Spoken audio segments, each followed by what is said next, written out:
မိတ်ဆွေရဲ့အချိန်နဲ့ဘဝကိုပြန်လည်ရယူခြင်းမနက်တိုင်းမိတ်ဆွေမုံတဲ့အလုပ်စီကိုသွားဖို့အတွက်အိယာကနေလေးလံတဲ့စိတ်နဲ့ထနေရတာကိုစိတ်ကူးကြည့်ပါ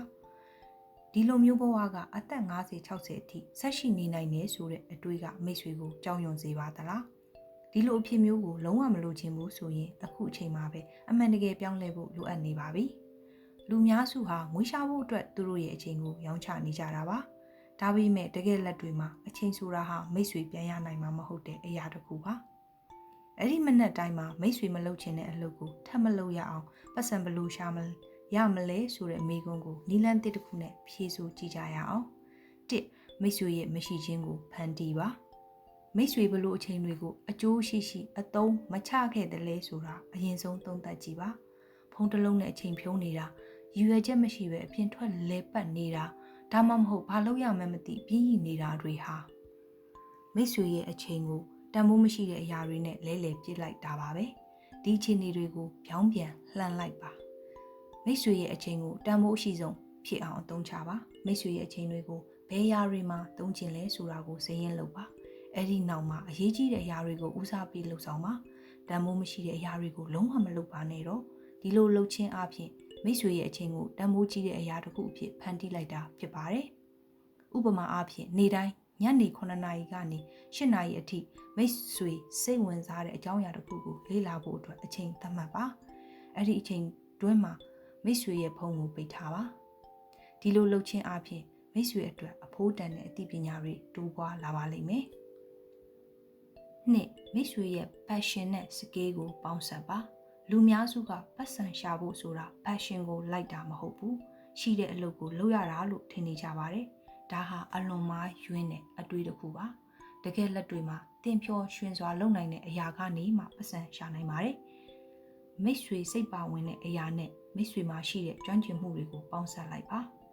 မိတ်ဆွေဘာကိုစိတ်ဝင်စားလဲဥပမာစာရေးတာဒီဇိုင်းဆွဲတာဓာတ်ပုံရိုက်တာစရင်းကိုင်းတာမိတ်ဆွေဘာကိုကျွမ်းကျင်လဲဥပမာကွန်ပျူတာကျွမ်းကျင်မှုလူမှုဆက်ဆံရေးပြဿနာဖြေရှင်းနိုင်စွမ်း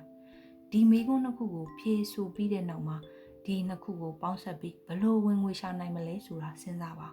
ဥပမာမိတ်ဆွေကဓာတ်ပုံရိုက်တာကိုစိတ်ဝင်စားပြီးလူမှုဆက်ဆံရေးမှာကျွမ်းကျင်တယ်ဆိုရင်လူတွေရဲ့အမှတ်တရနေ့ရက်တွေအတွက်ဓာတ်ပုံဆရာအဖြစ်လုပ်ငန်းစတင်နိုင်ပါတယ်၃ကိုယ့်ရဲ့စီးပွားရေးတစ်ခုကိုစတင်ပါအခြားသူတဦးအတွက်အလုပ်လုပ်နေသည့်တရွေ့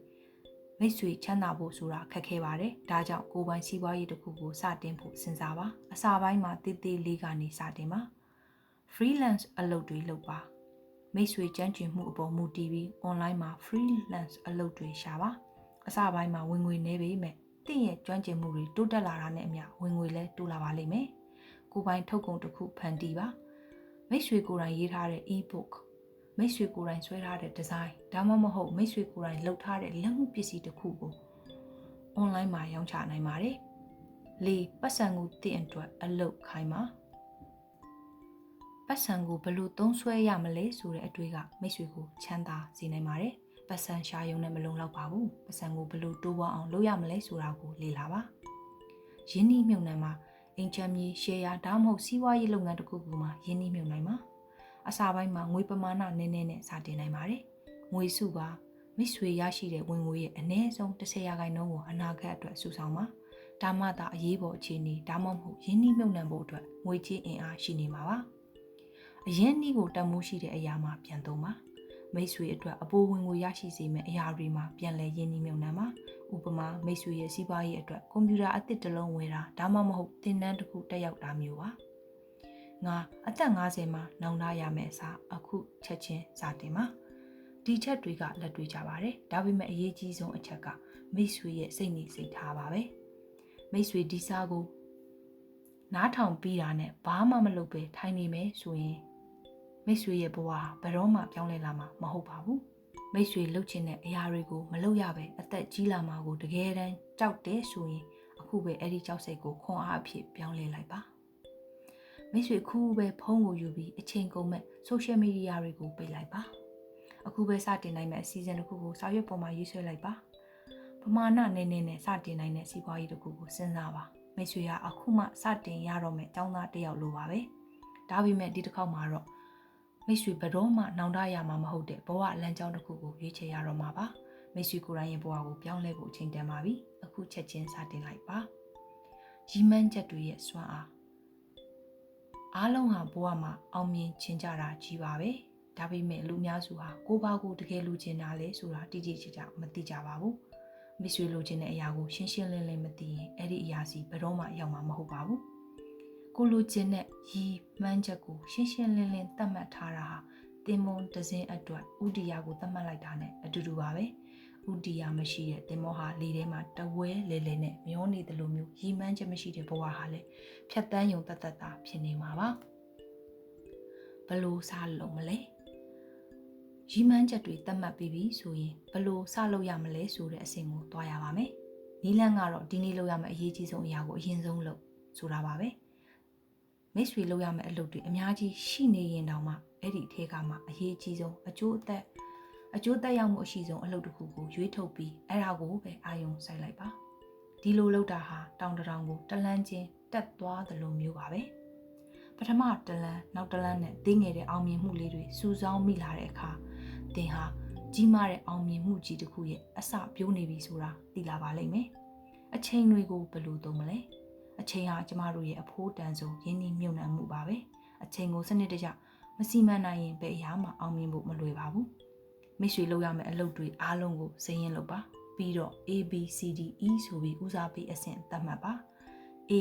အရေးကြီးဆုံးနဲ့ချက်ချင်းလုပ်ရမယ့်အလုပ် B အရေးကြီးပြီးမဖြစ်မနေလုပ်ရမယ့်အလုပ် C လုပ်လို့ရရင်ကောင်းမယ်မလုပ်လဲဘာမှမဖြစ်တဲ့အလုပ် D ကိုယ်တိုင်မလုပ်ပဲတခြားသူကိုလွှဲလို့ရတဲ့အလုပ် E မလုပ်ပဲနေလို့ရတဲ့အလုပ်ဒီလိုခွဲလိုက်ခြင်းအပြင်အာယုံစိုက်တဲ့အလုပ်တွေကိုပုံမူသိရှိလာပါလိမ့်မယ်အချိန်ဆိုတာအားလုံးအတွက်24နာရီပဲရှိတာမို့ဘယ်သူကဘလောက်အကျိုးရှိအောင်သုံးနိုင်လဲဆိုတာကအရေးကြီးပါတယ်စိတ်အားထက်သန်မှုထိမ့်သိမ်းခြင်းဘယ်ရာပဲလုပ်လို့ပန်းနိုင်စီရောက်ဖို့ခရီးလမ်းမှာပင်ပန်းနှွမ်းနေတာစိတ်သက်ကြတာတွေဖြစ်လာနိုင်ပါတယ်ဒီလိုအချိန်မှာလမ်းညွှန်ချက်တွေကိုပြန်သတိရပါအောင်မြင်မှုကိုစိတ်ကူးကြည့်ပါမိတ်ဆွေအောင်မြင်နေတဲ့ပုံရိပ်ကိုမျက်စိထဲမှာမြင်အောင်ပါအဲ့ဒီအခိုင်အတန့်နဲ့ခံစားချက်ကိုကိုယ်တိုင်ခံစားကြည့်ပါဒါဟာမိတ်ဆွေပြန်လဲအားအင်ပြည့်ဖို့အတွက်အကောင်းဆုံးနည်းလမ်းပါပဲအောင်မြင်သူတွေနဲ့ပေါင်းသင်ပါအပေါင်းအသင်းဟာကိုယ့်ရဲ့စိတ်ဓာတ်ကိုအများကြီးလွှမ်းမိုးပါတယ်အောင်မြင်တဲ့သူတွေစိတ်အားထက်သန်တဲ့သူတွေနဲ့ပေါင်းသင်ပါသူတို့စီကအပြုသဘောဆောင်တဲ့စိတ်ဓာတ်တွေကိုမိတ်ဆွေရရှိလာမှာပါအမြဲတမ်းသင်ယူနေပါကိုလုံနေတဲ့အရာနဲ့ပတ်သက်ပြီးအမြဲတမ်းလေ့လာနေပါစာအုပ်တွေဖတ်ပါသင်တန်းတွေတက်ပါမိတ်ဆွေပိုသိလေပိုလုံနိုင်လေဖြစ်လာပါလိမ့်မယ်ပထမဆုံးအနေနဲ့ကိုယ့်ရဲ့အိမ်မက်တွေကိုပြန်လဲတွေ့တော့ပါပြီးတော့အဲ့ဒီအိမ်မက်တွေးစီရှောက်လန်းဖို့ဒီနေ့ဘာတွေစလုပ်ရမလဲဆိုတာစဉ်းစားပါတလန်းချင်းစီလမ်းကြည့်ပါနောက်ဆုံးမှာတော့မိတ်ဆွေရဲ့အိမ်မက်တွေးစီရောက်ရှိသွားမှာပါ